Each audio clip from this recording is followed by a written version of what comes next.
তো আমরা এখন যেটা হচ্ছে আমরা দ্বিতীয় ধাপে জাবেদা করব। দ্বিতীয় ধাপে জাবেদা করার আগে আমি বলি, আজকে যে আমরা ভিডিও রেকর্ড করছি আসলে আমাদের স্কুলের ক্লাস যখন শেষ হয়ে গেছে, স্কুলে ক্লাস শেষ যাওয়ার পরে স্পেশালি আমার সহকর্মী আরিফ স্যার তিনি তার ক্যামেরা দিয়ে তার আইফোন দিয়ে রেকর্ড করছেন এবং আমি ওই যে সারাদিন ক্লান্তির মধ্যে দাঁড়িয়ে গেছি তোমাদের সামনে। আমাদের স্কুলের আইডি কার্ড এখনো আমার গলায় রয়ে গিয়েছে।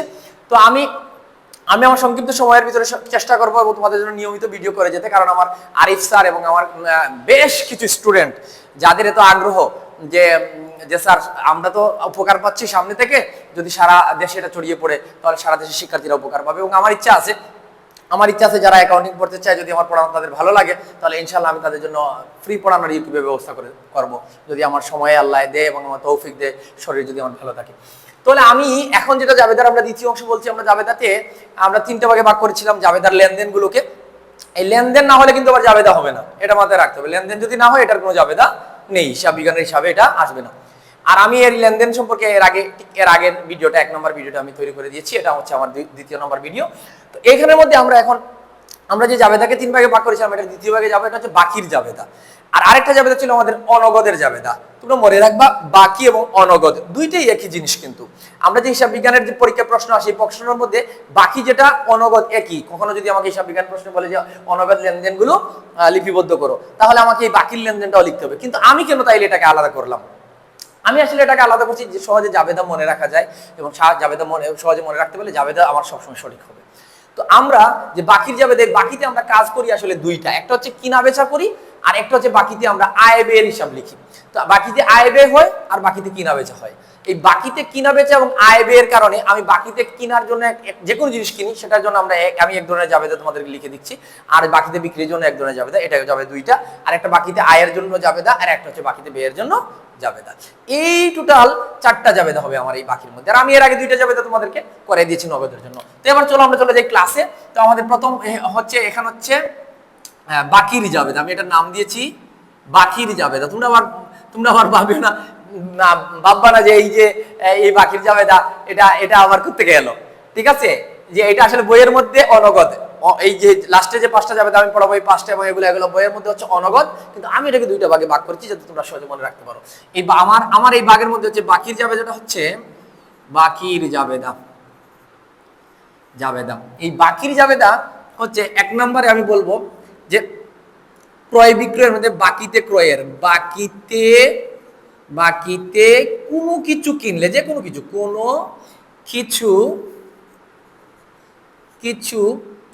কিনলে বাকিতে কোনো কিছু কিনলে আমরা এই জাবেদাটা ব্যবহার করব। বাকিতে যদি কোনো কিছু আমরা কিনি তাহলে এই জাবেদা হবে যা কিনেছি সেটার নাম হবে ডেবিট। যা কিনেছি সেটার নাম হবে ডেবিট। ক্রেডিট দিকে হবে প্রদেয় হিসাব। যদিও আমরা প্রদেয় পাওনাদার দুইটাই লেখা যায়, কিন্তু আমি প্রিফার করব প্রদেয় লিখবা, কারণ প্রদেয় সকল ক্ষেত্রে লেখা যায়। প্রদেয়কে আমরা আলু বলতে পারি। আমি আবার লিখে বলি যা কিনেছি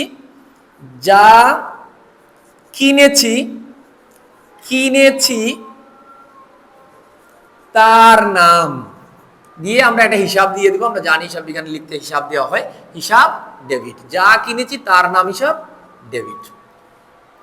আর যেহেতু বাকিতে কিনেছি তাহলে ক্রেডিট দিকে একটাই নাম লিখবো আমরা প্রদেয় হিসাব। কি প্রদেয় মানে দিতে হবে, প্রদেয় হিসাব।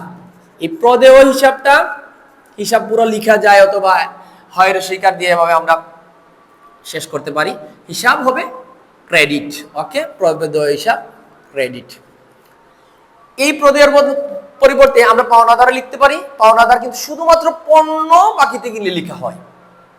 চাইলে এখন অনেক টিচার এখানে মার্কস দেবেন, সো তুমি অন্য কিছু বাকিতে কিনলেও এখানে পাওনাদার লিখে তোমরা দিয়ে দিতে পারো, কিন্তু আমি প্রিফার করব সব সময় তোমরা কি লিখবা, প্রদেয় লিখবা। আর একটা জিনিস মনে রাখবা, যখনই বাকিতে আমাদের কোনো কিছু হয়, তখনই আমরা যদি ওখানে পাওনাদার বা দেনাদার যারই নাম হয়, যদি নামটা দেয়া থাকে তাহলে আমরা কিন্তু প্রদেয় দেই কি বা না দিই, পাওনাদার শব্দটা তার নামটা লিখে দেবো। সে যদি করিম হয় তাহলে প্রদেয় করিম, রহিম হইলে প্রদেয় রহিম, এটা কিন্তু লিখে দিতে হবে।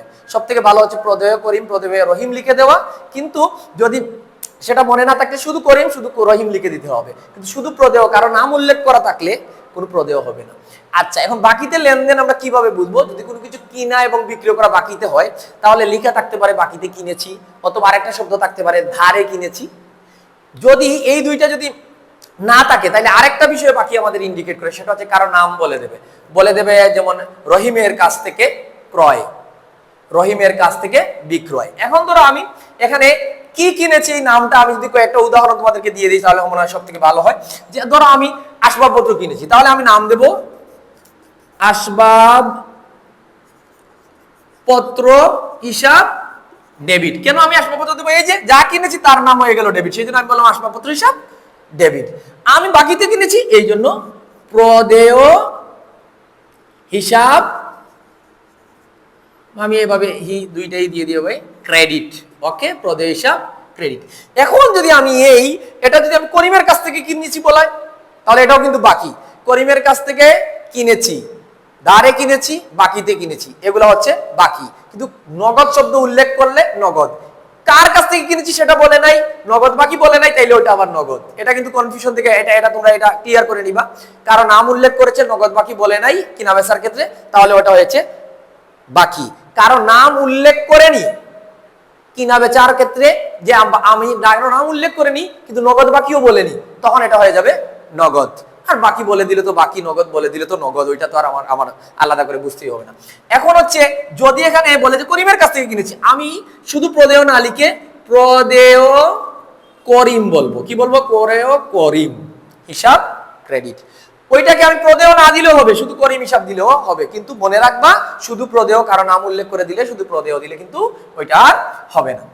তো আমরা বাকিতে কোনো কিছু কিনলে আমাদের এই জাবেদাটা গেল। একটা জাবেদা দিয়ে পৃথিবীর যা কিনবা, ধরো পণ্য কিনেছো, পণ্য কেনার ক্ষেত্রে এখানে এটার নাম পণ্য। মনে রাখবা হিসাব বিজ্ঞানে পণ্য মানে আমি যা বিক্রি করি, যা কিনা বেচা করি, আমার অর্থ উপার্জন হয়, সেটাকে পণ্য বলা হয়। আর পণ্য নামের কোনো হিসাব বিজ্ঞানে নেই, তাহলে ওইটার নাম কি? ওইটার নাম কেনার সময় হবে ক্রয়, বিক্রির সময় হবে বিক্রয়। শুধু একটা কথা মনে রাখবা, যখন এটা কিনে আনছো, যতক্ষণ তোমার হাতে আছে সব সময় এই পণ্যের নাম হয়েছে ক্রয়। কেবলমাত্র বিক্রি করলে তার নাম পরিবর্তন হয়ে বিক্রয় হবে। তাহলে আমি যখন পণ্য কিনেছি, তাহলে এখানে আমি পণ্য কিনেছি, নাম পণ্য না দিয়ে দিতে হবে ক্রয়। পণ্য মনে রাখবা, পণ্য ক্রয় দেয়া যাবে না। এই পণ্য শব্দটা হিসাব বিজ্ঞানে এই নামের কোনো হিসাব নেই। আরেকটা নাম আছে চেক।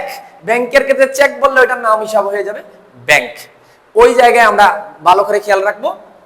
এরপরে তোমরা খুঁটিনাটি হিসাব বিজ্ঞানের যে কোনো বিষয় যদি তোমরা জানতে চাও, তোমরা আমার এই ভিডিও নিচে কমেন্ট করতে পারো। হোয়াটসঅ্যাপ নাম্বার আছে, আরিফ স্যার একটা দেয়া আছে, আমারটা দেয়া আছে। আমি আরিফ স্যারকে এখানে ঢুকাইছি, কারণ ওই যে আরিফ স্যার আমাকে ধরে নিয়ে এখানে আসছেন, ক্যামেরার সামনে দাঁড় করে দিয়েছেন। হ্যাঁ, জ্বলন্ত অগ্নিগিরিতে উনি ছেড়ে দিয়েছেন, তো ওনার নাম্বারটা আমি দিয়েছি। উনি বলছেন যে উনি সব ম্যানেজ করবেন। ঠিক আছে, উনি ম্যানেজ করেন, আমি উত্তর দেব। আমরা প্রায় সময় আমরা দুইজন আমরা সহকর্মীরা একসাথে থাকি, তো যে কোনো জায়গায় বসে তোমাদের উত্তর দেবো। আমার বাড়ি সিলেটে, চা বাগানে বসে দিয়ে দিয়েছি, কিংবা হালুকি হাওরে বসে দিয়ে দিয়েছি। যে কোনো জায়গায় বসে তোমাদের উত্তর তাড়াতাড়ি করে দেওয়ার চেষ্টা করবো। যে কোনো খুঁটিনাটি বিষয় জানতে চাও, ইনশাআল্লাহ তোমাদেরকে হেল্প করবো।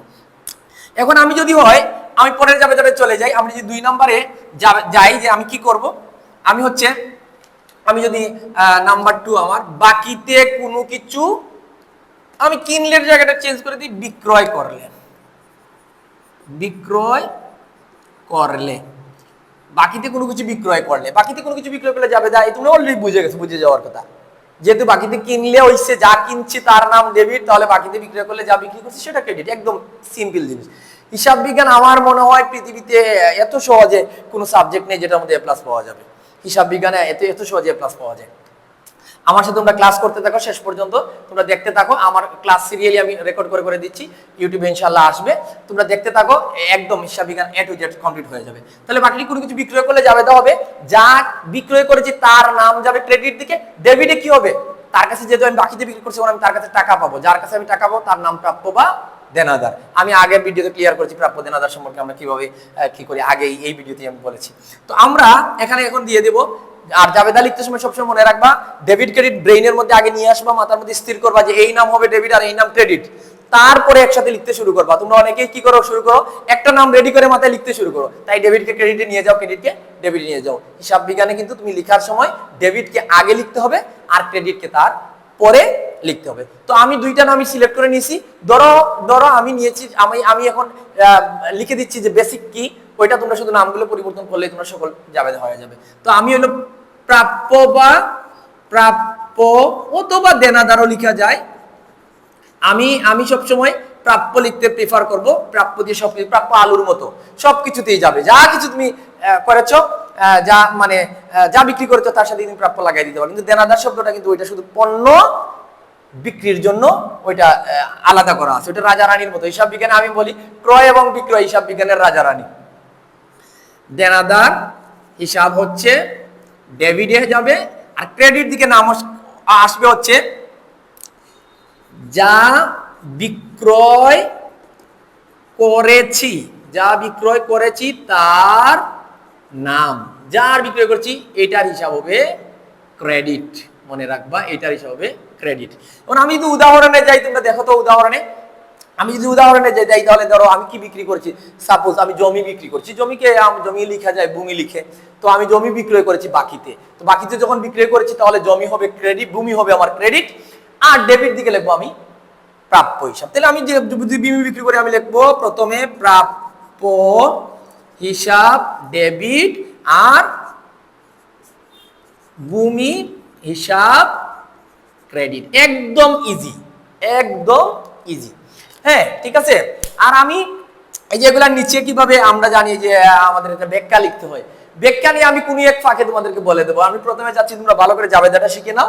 ব্যাখ্যাটা একদম সিম্পল, আমি একবার মিলে দেবো জাবেদা, তুমি যখন শেষ করে দেবো আমি ভিডিওর শেষে গিয়ে এই ব্যাখ্যাটা সম্পর্কে তোমাদেরকে আমি জানিয়ে দেবো যে এই ব্যাখ্যাটা কিভাবে লিখতে হয়। সিম্পল হবে, একটা লাইন তোমরা যদি মাথায় সেট করতে পারো তাহলে ওটা লিখে দেওয়া হয়ে যাবে। তাহলে আমাদের বাকিতে কোনো কিছু যদি আমি বিক্রয় করি, বিক্রয় করলে আমি যাই বিক্রয় করছি সেটার নাম ক্রেডিটে চলে যাবে, আর অপর দিকে ডেবিট দিকে আমি লিখবো হচ্ছে প্রাপ্য হিসাব, অর্থাৎ আমি তার কাছে টাকা পাবো। প্রাপ্যর বদলে আমি চাইলে দেনাদারও দিতে পারি। এরপরে আমরা চলে যাই আমাদের যে বাকিতে যে চারটা জাবেদা ছিল, এর মধ্যে এগুলাকে আমি একটা বলেছিলাম কেনা বেচার জন্য দুইটা আর আয় ব্যয়ের জন্য দুইটা। তো আমাদেরকে আসলে যে হিসাব বিজ্ঞানের যে আমাদের ছয়টা বিষয় আছে, একটা হচ্ছে সম্পত্তি, একটা হচ্ছে আমার দায়, আরেকটা হচ্ছে আমার আয়, আরেকটা হচ্ছে ব্যয়, আরেকটা হচ্ছে আমার মূলধন, আর একটা হচ্ছে উত্তোলন। এই ছয়টা বিষয় আমরা কিভাবে চিনবো সেটার জন্য আমার একটা আলাদা ভিডিও আছে, তোমরা দেখে নিবা। আমি তৈরি করে রেখেছি ভিডিওটা। এই ভিডিওর আগেই ওইটা আমরা ছেড়ে দেবো, ইনশাআল্লাহ তোমরা পেয়ে যাবা। এখান থেকে তুমি যদি দেখে নাও তাহলে এটা খুব সহজ হবে আয় ব্যয় বুঝা। তো আমি এখন আয় ব্যয় বুঝে ফেললে কিভাবে আমি এই জাবেদাটা করবো সেটা আমি তোমাদেরকে বলে দিচ্ছি। জাবেদা করতে গেলে, আয় ব্যয়ের জাবেদা আমি করতে গেলে, ধরো আমি প্রথমে ধরি ব্যয়ের জাবেদাটা করবো। আমি যদি ব্যয়ের জাবেদা করি তাহলে এক নম্বরে আমি ব্যয়ের জাবেদাটা করছি। যেহেতু আমি ব্যয়ের জাবেদা করব তাহলে এক নম্বরে হচ্ছে, আচ্ছা এটা আমি জাবেদা নাম্বার 3 দিই, যেহেতু আগে দুইটা আমি পড়াইছি। বাকিতে বা ধারে শব্দটা আমি লিখে দিই, ধারে ও বাকিতে। ধারে ব্যয় হলে, কি হলে? ব্যয় হলে আমরা কি জাবেদা লিখবো? বাকিতে বা ধারে ব্যয় হলে আমরা আসলে লিখবো হচ্ছে, সবসময় মনে রাখবো ব্যয় সারা জীবন কিন্তু ডেবিট, ব্যয় সারা জীবন ডেবিট। যদিও ব্যয় কমলে ডেবিট, বাড়লে ডেবিট, কমলে ক্রেডিট, টিচার এটা বলেন। আমি বলবো যারা আমরা এসএসসি এইচএসসি তে আছি এরা আমরা এটাই ধরে নেই যে ব্যয় সারা জীবনই ডেবিট হয়, কারণ ব্যয় হইতে থাকে আর বাড়তেই থাকে। মাঝে মধ্যে এটা পাওয়া যায় কমলে ক্রেডিট, ওইটা তুমি যখন এক্সপার্ট হবে না অটোমেটিক তোমার ব্রেন সেভ করে নেবে। আপাতত আমরা বুঝে রাখি ব্যয় দেখলেই ওটাকে আমরা ডেবিট দিকে দেবো। তাহলে যদি আমরা বাকিতে ব্যয় করি তাহলে ব্যয় ডেবিট, তাহলে আমরা বলবো, আমি এখানে বলে দিই, ব্যয়ের নাম যেটা থাকবে এটাকে আমরা বলবো, এই নাম হিসাব হবে ডেবিট। ক্রেডিট দিকে যেহেতু বাকিতে হয়েছে তাহলে ক্রেডিট দিকে আমি কি নাম দেব? এটার আমি একটা নাম বলে দিচ্ছি, তোমরা দেখবা মানে খুব সহজে এটা সমাধান করে ফেলবা। ক্রেডিট দিকে আমরা নাম দেব হচ্ছে, আমরা লিখবো হচ্ছে প্রদেয়। যেহেতু সে আমার কাছে টাকা পাবে সেই জন্য আমি প্রদেয় দিলাম। প্রদেয় দিয়ে যে ব্যয়ের নামটা আছে না, আমি আবার এই ব্যয়ের নামটাই ব্যবহার করে দেবো। ব্যয়ের নাম হিসাব ক্রেডিট। আমি একটা উদাহরণ দিলে তোমরা সহজে বুঝতে পারবা। ধরো আমি ব্যয়টা করেছি বেতন, বাকিতে বকে আছে বেতনটা আমার, তাহলে বেতন হয়েছে আমার, যেহেতু ব্যয় হয়েছে তাইলে আমি এটা জাবেদা কি দিব? ব্যয়ের নাম কি? বেতন। তাহলে আমি জাবেদাটা দেবো আসলে বেতন, ব্যয়ের নাম হচ্ছে বেতন, তাই এই অংশ আমার শেষ। এই হইলো বেতন হিসাব দিয়ে দিলাম আমি ডেবিট। তাহলে ক্রেডিট কি? প্রদেয় কি প্রদেয়, ব্যয়ের নাম কি বেতন, আমি দিলাম বেতন হিসাব, আমি এটা দিয়ে দিই হিসাব ক্রেডিট। তাহলে এই বিষয়টা তোমরা খেয়াল করে দেখো, যদি আমি বাকিতে আমার ব্যয় হয় তাহলে ব্যয়ের নাম সবসময় হবে ডেবিট, যে ব্যয় হয়েছে। যদি ভাড়া বাকিতে হয় ভাড়া ডেবিট, যদি পরিবহন খরচ বাকিতে হয় পরিবহন খরচ ডেবিট, বীমা খরচ বাকিতে হয় বীমা খরচ ডেবিট। এই যা কিছু বাকিতে খরচ হবে সেটা ডেবিট।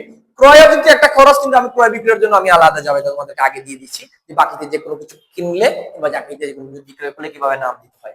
আর এই জায়গার মধ্যে আমি দিচ্ছি হচ্ছে ক্রয় বিক্রয় ছাড়া অন্য যেগুলো বাকিতে হবে যে আয় ব্যয়। এই ব্যয়ের মধ্যে ব্যয় সবসময় হবে ব্যয়ের নাম ডেবিট, যে ব্যয় যদি এখন আমার ভাড়া হইতো তাইলে আমি এখানে লিখতাম ভাড়া আর এখানে লিখতাম প্রদেয় ভাড়া, প্রদেয় ভাড়া, সরি এখানে ভাড়া হবে প্রদেয় ভাড়া, প্রদেয় ভাড়া। আমি যদি এখানে ভাড়া না হয় আমার যদি এখানে কি হতো বীমা হতো, ঠিক আছে, তাহলে আমি লিখতাম বীমা, এটা নাম হচ্ছে প্রদেয় বীমা। একদম সিম্পল জিনিস। তাইলে আমরা বাকিতে যে কোনো কিছু ব্যয়ের ক্ষেত্রে ব্যয়ের নাম হবে ডেবিট আর প্রদেয় লিখে ওই ব্যয়ের নাম হবে ক্রেডিট। চলে গেল এটা। এখন হচ্ছে বাকিতে, বাকিতে বা ধারে কোন আয় হলে, আয় হলে, ঠিক আছে, বাকিতে বা ধারে যদি আমরা আয় হয় তাহলে এই আয় হলে আমরা এটাকে কি বলবো? যদি আয় হয় বাকিতে বা ধারে তাহলে আমরা অলরেডি বুঝে গেছি আয় আর ব্যয় কিন্তু বিপরীত। যেহেতু ব্যয় ডেবিট হয়েছে তাহলে আয়ের নাম হবে ক্রেডিট, আর ডেবিট দিকে চলে যাবে কি প্রাপ্য ওই আয়ের নাম। আমি লিখে দিচ্ছি, তোমরা স্ক্রিনশট দিয়ে এটা নিয়ে নিতে পারবা। যে আমি প্রথমে লিখবো হচ্ছে প্রাপ্য। কেন প্রাপ্য লিখলাম? যেহেতু আমার আয় হয়েছে তাহলে তার কাছে আমি টাকাটা পাবো, শুধু প্রাপ্য আয়ের নাম, আয়ের নাম। মনে রাখবে এই আয়ের নামটা পরিবর্তন হতে থাকবে, বাকি সব যেভাবে আছে সেভাবেই থাকবে। হিসাব ডেবিট। আমি আগেও বলছি যখন তুমি জাবেদা করবা তার ডেবিট সাইড ক্রেডিট সাইড আগে ব্রেইনে স্থির করে নিবা, তারপর লিখতে শুরু করবা, তাইলে আর জাবেদা ভুল হবে না। তুমি এক সাইড স্থির করে নিছো, আগে এক সাইড স্থির করলা তারপর লিখতে শুরু করলা, এটা কিন্তু ভুল হয়ে যাবে। তো আমি এই জন্য আগে লিখে নিছি। আমি কিন্তু দেখো যখন আমার হিসাবটা ব্রেইনে স্থির করি তখন আমি কি করেছি, আমি করেছি কি আগে ক্রেডিটটাকে স্থির করেছি, যে যেমন আমার যে কোনো আয় হচ্ছে তাহলে ওই আয় ক্রেডিট, তারপর আমি ডেবিট দিকটা খুঁজে বের করছি আমার ব্রেইনে। এখন লিখতে সময় কিন্তু আমি আবার লিখতেছি আয়ের নামটা, ডেবিট সাইডটা আগে। এখন আয়ের নাম, তাহলে ক্রেডিট দিকে কি হবে আয়ের নাম, আয়ের নাম হিসাব ক্রেডিট, এটা হবে ক্রেডিট। এখন আমরা এখানে উদাহরণ যদি দেখি, যেমন আমি কি ধরো আমি বাড়ি ভাড়া পাইছি, বাড়ি ভাড়া পাইতাম, তার কাছে পাবো বাড়ি ভাড়া, বাড়ি ভাড়া হয়েছে সে আমাকে বাড়ি ভাড়া দেয় নাই, তাহলে আমার এটার নাম হচ্ছে বাড়ি ভাড়া আয়, বাড়ি ভাড়া আয়, অথবা আমরা এটাকে বলি উপভাড়া, ঠিক আছে, বাড়ি ভাড়া আয় অথবা উপভাড়া। আমি শুধু বাড়ি ভাড়া লিখলে হবে, যেহেতু ক্রেডিট দিকে লিখবো বোঝা যাবে ওটা আয়, ডেবিট দিকে লিখলে ওটা হয়ে যেত ব্যয়। তো আমি তো বাড়ি ভাড়া পাবো তার কাছে, তাহলে আমি লিখবো বাড়ি ভাড়া ক্রেডিট আর প্রাপ্য বাড়ি ভাড়া ডেবিট। তো আমি লিখে ফেললাম, যেহেতু আমি প্রথমে দিতে হবে প্রাপ্য বাড়ি ভাড়া হিসাব ডেবিট। এইটা আমি প্রাপ্য বাড়ি ভাড়া লিখছি, এই যে এই লাইনটাকে আমি রিপিট করছি। এই দেখেন এই আয়ের নাম দেখো তোমরা, এই আয়ের নামটাকে আমি কি করছি চেঞ্জ করে দিচ্ছি, শুধু আয়ের নাম আমার আয়ের আয় যে আয়ের আসবে সেই আয়ের নাম। আর আয়ের নাম কি বাড়ি ভাড়া, তাহলে এখানে হবে বাড়ি ভাড়া হিসাব ডেবিট, ক্রেডিট, সরি ক্রেডিট। এখন আমি যে হিসাব বিজ্ঞানের যে বৈজ্ঞানিক পদ্ধতি যেটা আছে, যে পদ্ধতিতে হিসাব বিজ্ঞানে হিসাব রাখা হয়, আমি ওই বৈজ্ঞানিক পদ্ধতিটা বৈজ্ঞানিক ভাবে না বলে আমি সাধারণত আমরা যেভাবে বুঝি সেই জন্য আমি এই ভাগ করে তোমাদেরকে এই জাবেদাটা করে দিচ্ছি, ঠিক আছে। কখনো সময় হলে আমি বৈজ্ঞানিক ভাবে কিভাবে কোনটা বাড়লে ডেবিট কোনটা কমলে ডেবিট এই ধরনের একটা স্ট্রাকচার তোমাদেরকে দেওয়া যাওয়ার চেষ্টা করো, কেউ যদি বিস্তারিত কখনো শিখতে চায়। আর এটা আসলে আমার মতে ওইটা শেখা লাগে না, ধীরে ধীরে তুমি হিসাব বিজ্ঞান করতে করতে ওই জায়গায় তুমি এমনিতেই পৌঁছে যাবা। আসলে এক্স্যাক্টলি হচ্ছে ব্যয় বৃদ্ধি পেলে ক্রেডিট হয়, সেই জন্য আয় বৃদ্ধি পেলে ক্রেডিট হয়, সেই জন্য এই আয়টা ক্রেডিট হয়েছে, ঠিক আছে। আর আমি তার কাছে পাবো, উপর দিকে তার নাম এটা প্রাপ্য হিসাব হবে, সেই জন্য আমার এই যে প্রাপ্য বাড়ি ভাড়া নামটা আমি দিয়েছি। তো আমরা এই যে চারটা জাবেদা তোমাদেরকে অলরেডি আমরা বলে দিচ্ছি, কিনা বেচার জাবেদা বাকিতে, আর বাকিতে আয় ব্যয়ের জাবেদা।